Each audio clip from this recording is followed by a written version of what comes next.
Americans to vote. There's been an assault through the courts on the Voting Rights Act, and the Supreme Court has been an enabler, striking down a key provision of the Voting Rights Act in 2013 and weakening provisions in several other decisions. 500 bills when taken to together, take away voting rights. and when you add to it 2009. Vladimir Putin's interference in the 2016 election, which was targeted at dissuading and discouraging African Americans to vote through a propaganda campaign, Not just and that. you add January 6th and the fact that hundreds of new bills have been introduced and many passed since January 6th, this is a campaign to make it more difficult for Americans to vote.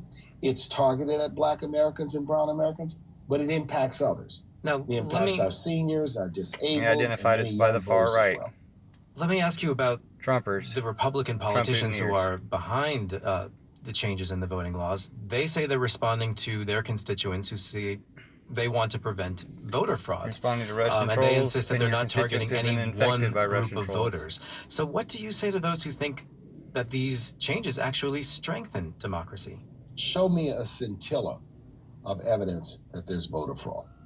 Show me some Only voter fraud we had in Colorado was a Trumper. He of murdered his wife. support for the Barry notion Morphew. that there's fraud. This is what we call a cover story.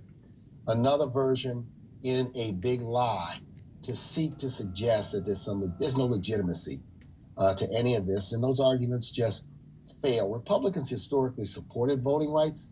Something has happened in the last 10 years. Got corrupted by Putin. We've got to make the protection of democracy Pretty obvious. once again a bipartisan exercise to protect the right of all Americans to vote.